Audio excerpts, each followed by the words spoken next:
Okay, hello and welcome everyone to another live stream. This is me, Harsh. You're watching Esports and Information, and let's see what the world has today for us to react. I would say that it has. Uh, let's see, because earlier, yesterday, we came across a few of the events, and I couldn't wait to just get on the live stream and discuss those events with you guys. So let's see. Has the information arm of the national government, have they posted anything on their page? So we can use that as a reference, and let's see. Okay, the Prime Minister, that is Narendra Modi, he is visiting the state of Bihar today. He will inaugurate the new campus of the Nalanda University at Rajgir in Nalanda district. Okay. Let's see if I can.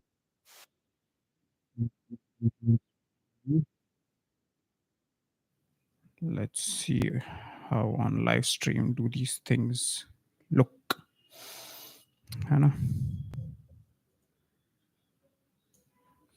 Let me just present this.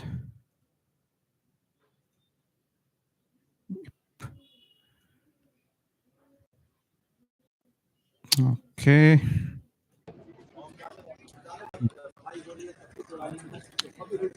Yep. So this is Nalanda University, the university that they are inaugurating in the state of Bihar. It has some historical significance because in the ancient time of Bharat, Nalanda was a seat of education, was a seat of learning before being destructed by the Islamic invaders and the marauders that they came over here.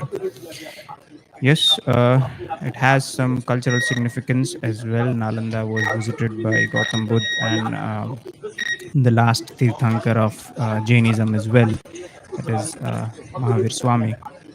So definitely, yes, it has some cultural significance as well, and I would say this is a very bold move by the government because everyone knows we need some major changes in our education system. It has run its due course, and we need to change it already. All right. Let's see what do we have now.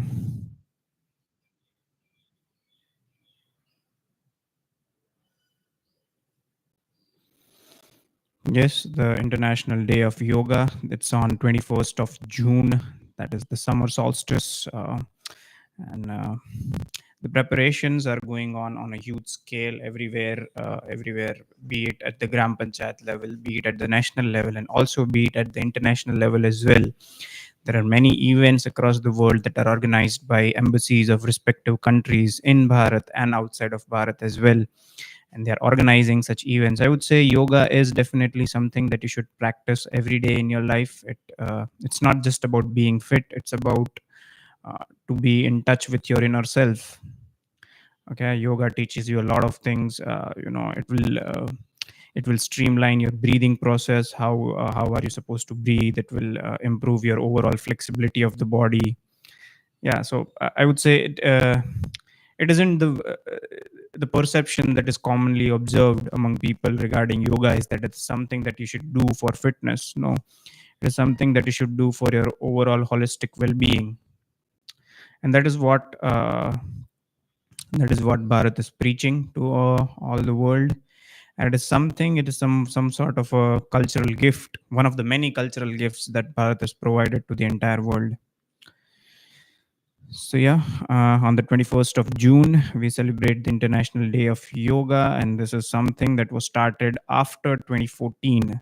So prior to 2014, although people were aware that you know there is something like yoga that is being practiced in this part of the world, but now there is some attribution attached to the science of yoga, and that attribution is given to Bharat, and that is what matters.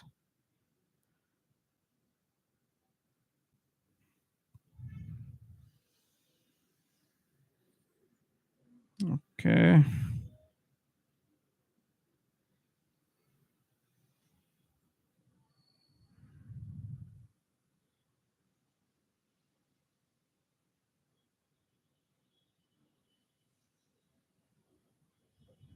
Let me just.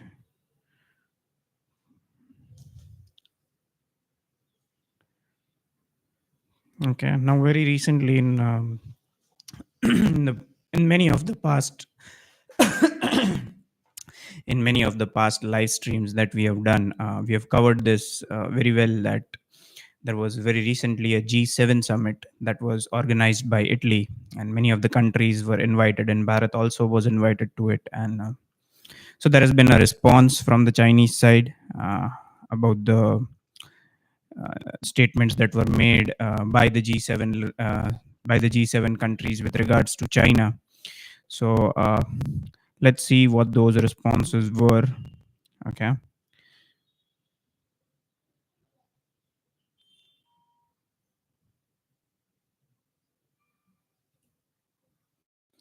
Okay. Let's see. 集团峰会的公报再次操弄涉华议题，污蔑攻击中国，翻炒没有事实根据，缺乏法律依据，也没有 See here, if you focus on this part of the statement, it says that resorting to the same old accusations that have no factual, legal, or moral basis and are filled with arrogance, bias, and falsehood. Okay. Now, obviously, there is some degree of uh, uh, some degree of resistance towards the G7, some pushback given to the G7 leaders and the Western countries from the Chinese side.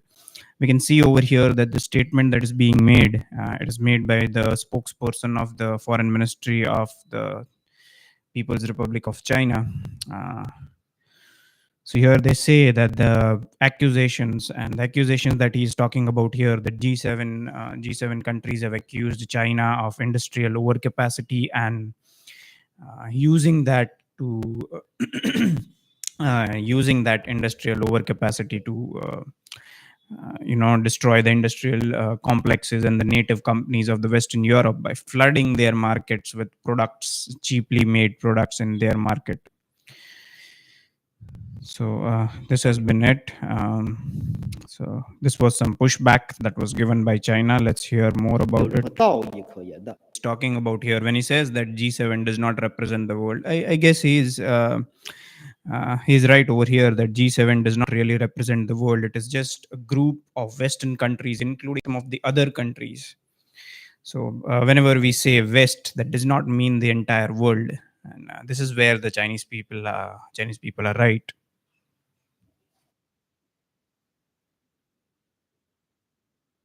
Okay, the seven countries only account for the 10% of world's population. Yes, true.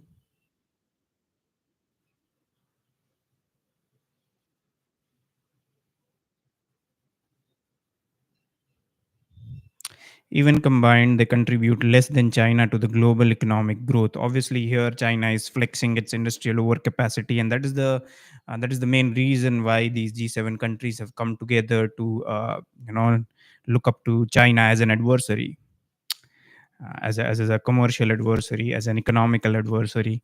So here, this statement obviously underpins the cause why these G7 countries are obviously united against the industrial overcapacity of China. Here, if you read, it says they contribute less than China to the global economic growth. Okay, okay.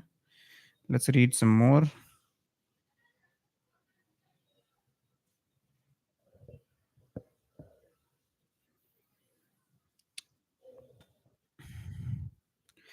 The G7 has long strayed from its original purpose of coordinating for stability and global economic environment,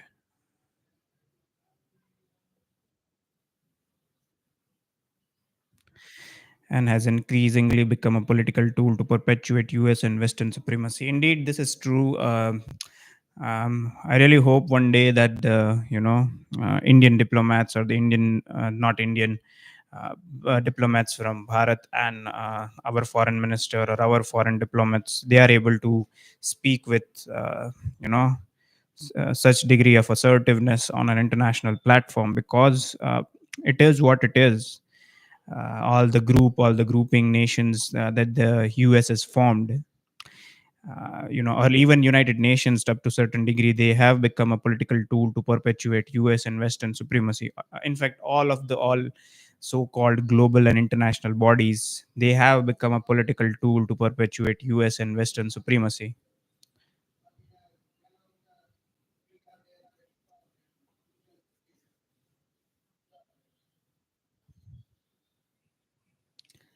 It puts its own rules and decisions above purposes and principles of UN Charter and the international law. Both of them are, I would say, outdated, and they have outlived their own purpose. They need major overhaul. They need major changes to suit the demands of the current times that we live in.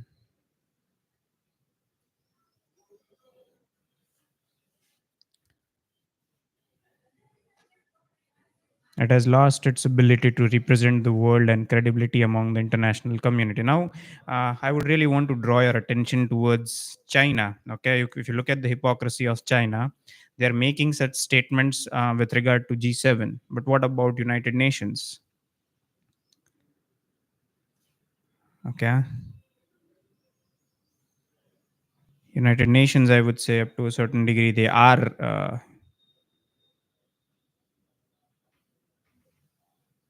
Let me just check.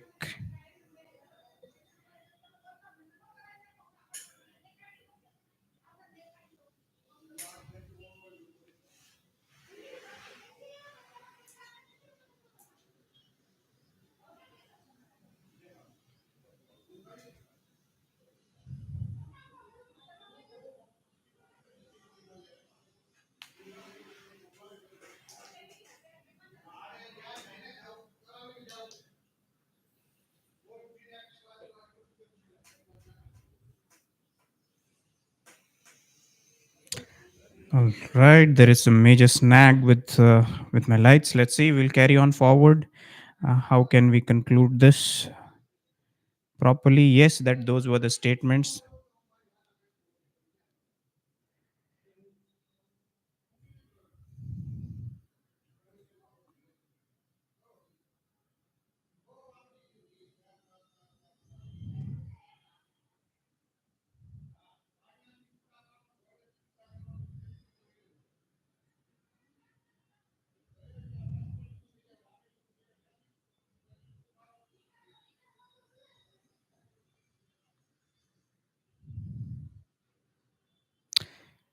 All right. Let's just keep on continuing. There is some technical problem with the lights. Well, no problem. We'll just continue. So that was something that I wanted to show. Here is another video of Khalistan separatists are having a citizens court in front of Indian consulate in Vancouver, Canada, to punish the Prime Minister of India, Modi, who they accuse of having involvement in the assassination of Hardeep Singh Nijjar last year in Surrey, British Columbia. Okay, now there are multiple people from Bharat belonging or adhering to the Sikh faith. They have migrated to these foreign countries of Canada and USA, and over there they are still holding on to this idea of carving out a sovereign nation state from the territory of Bharat, and have the nation state of Khalistan, so to say. So there is no historical backing for this. Okay, even the king of Maharaja Ranjit Singh, that was he was the king that ruled over that area of the northwestern part of Bharat, and his capital was stationed at Lahore. So all these areas, they were ruled by the Hindu Sikh king, that is Maharaja Ranjit Singh, and Historically, it has always been a part of the larger political entity that was Bharat. But now these people, they advocate, carving out an independent nation state out of it. And from our past experience, be it the Islamic Republic of Pakistan, be it Bangladesh, we have seen that whenever you carve out an independent sovereign nation state out of Bharat, they usually end up treating the minorities in the worst way possible. And we have seen their numbers being dwindled, in these countries. So yeah, this is in the Parliament of Canada. They are taking a minute of silence to mourn and to commemorate the commemorate the death of Hardeep Singh Nijjar. He was a politician, an extremist who advocated the Khalistan ideology. Let's see. And okay, let me just present this. And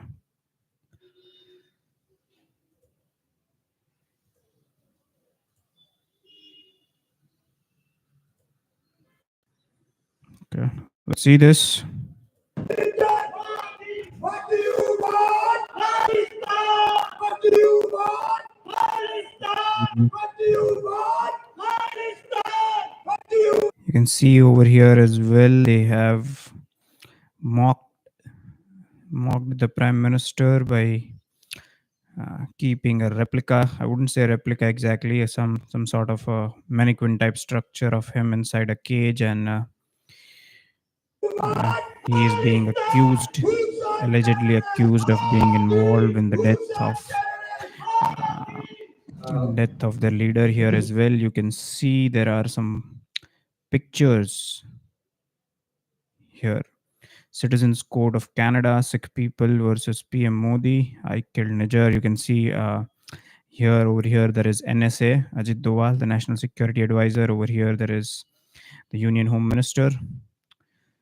So the defendant has had ample notice. This trial has been mock trial pending, was covered in the media, both print and So they have video.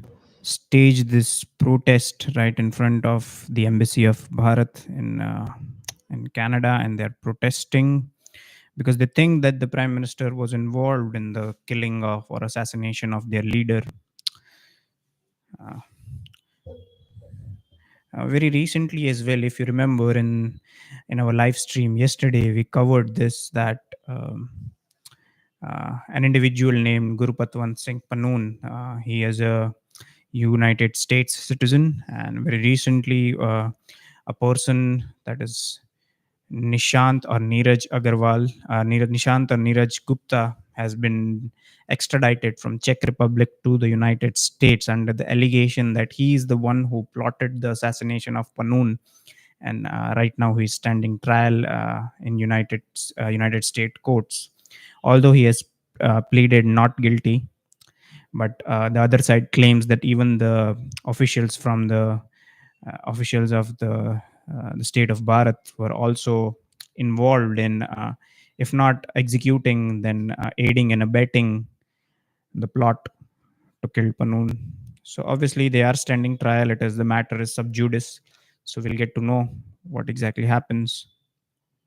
And for the defendants. Yep. This is something that they think what's going on over there. Let's see, what else do we have? Next up is this. Quite interesting. I would wait a minute. Let me just pull it up for you guys. I know this is quite a bit, a tedious thing, but this helps me, get the evidence across. So usually, sometimes what happens is you might not be aware about things that I am talking right now, and I might come across as somebody who is making up or cooking up stories. So when you have evidence right in front of you, it becomes hard to refute my, analysis or facts. Here it is. Let's see it. Okay, here are the people.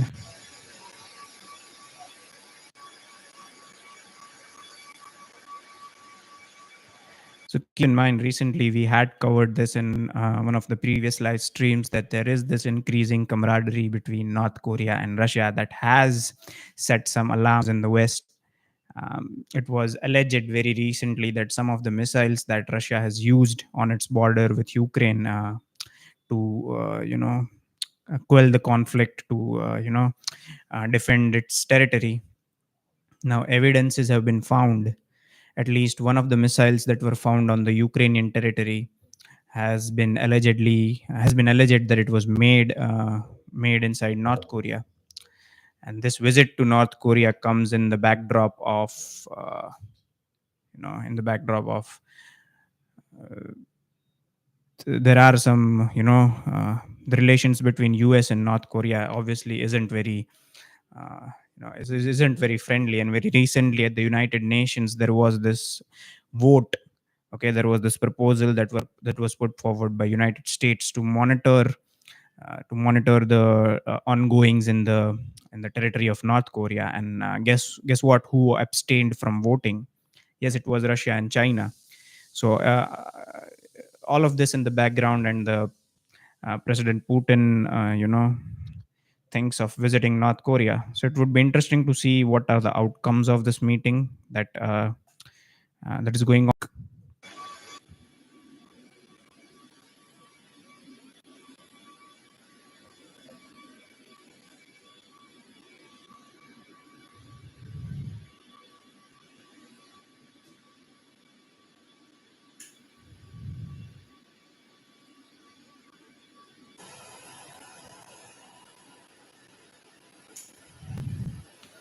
Here comes the Russian incident.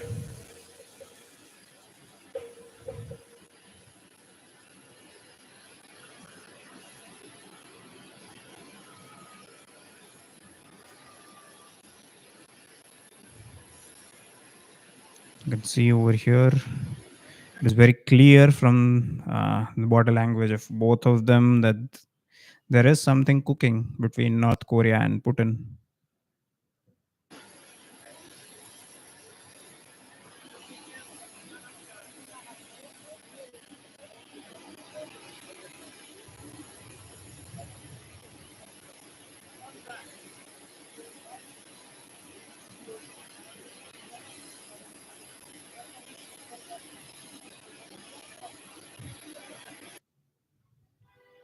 So let's see where this camaraderie between Russia and North Korea takes us. We don't exactly know what's about to go down, but keep in mind this comes in the backdrop of a lot of events going on, and post 2014, after the Crimea conflict, and ever since Russia has overtaken the island peninsula of Crimea, and the conflict has begun on its borders with Ukraine.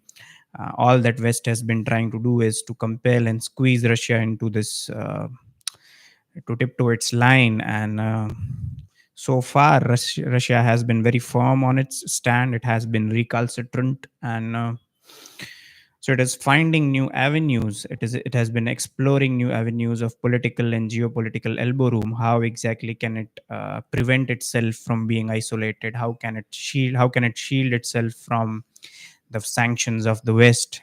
And up to a certain degree, it has been China that has come to Russia's aid.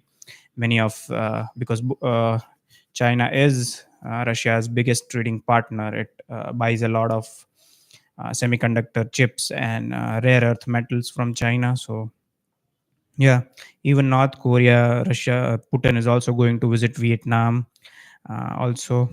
So we can see that there are considerable strides that both the leaders are making.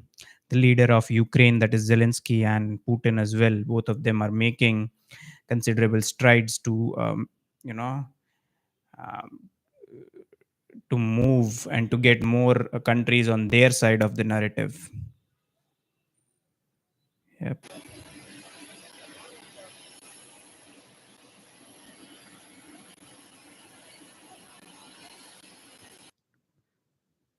Next up is, here is a video. Okay. Here is a video of Vladimir Putin when he visited North Korea in the year of 2000. Okay, he visited North Korea in the year of 2000 and he met Kim Jong Un's father. So 24 years ago, he made the same visit and he was visiting his father. So let's see.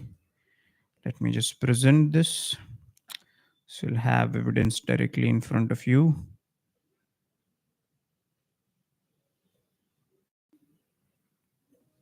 هل عاد إليها بعد 24 عاماً بحثاً عن قذائف المدفعية؟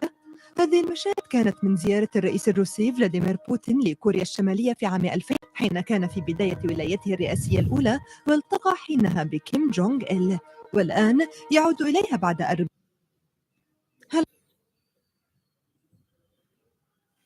So as you can see, Putin has been meeting both the father-son duo, and yeah.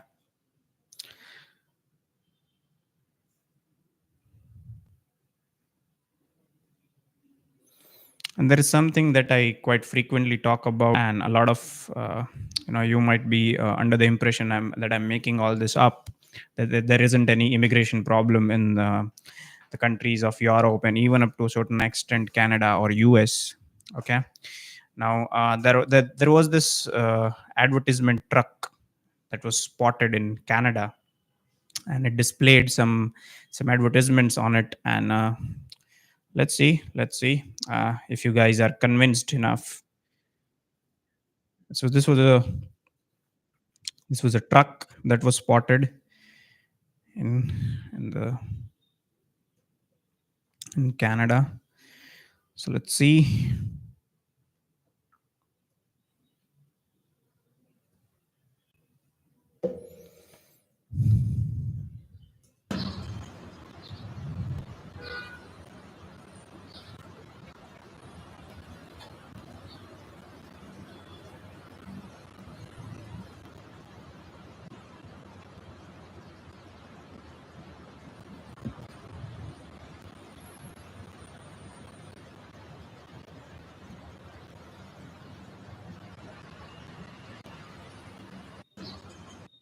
Yeah, so you would have seen this. So this is what I've been talking about. See, a lot of you might say that I am propagating hate towards people of specific community. No, that is not what I'm doing. Okay, there has to be some effort. There has to be some effort from the other side. Okay, we are constantly being told that terrorism has nothing to do with religion, that all these people who claim that they have interpreted Islam the wrong way, the people of ISIS, the people of Lashkar-e-Taiba, Al-Qaeda, Hizbul Mujahideen, all these terrorist outfits that exist in Asia and parts of West Asia and all the other countries as well. It is usually people people who profess or people who consider themselves as moderate Muslims. They claim that these people have misinterpreted Islam. These people don't know the real Islam. They have been led astray by not understanding the proper the proper meaning of the religion. Okay, so what efforts are being taken? Okay, they are misinterpreting these things from a book, obviously. So what efforts are being taken to correct those or remedy, or what remedial measures are being taken to make sure that the children of the future generation, they do not misinterpret it? Are the verses from the book, are they being taken off, or are proper warnings or proper signs being put that these verses are not relevant anymore? We are not living in the medieval ages, medieval times. So what specific efforts are being undertaken to make sure that if there are people out there who are misinterpreting your faith, okay, so they are misinterpreting out of some book, they are misinterpreting out of some commentaries by your scholars, so what specific measures are being taken?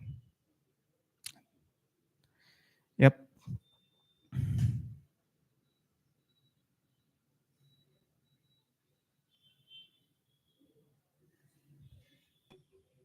All right. We seem to have reached the end of the live stream for today. Today is going to be a short stream.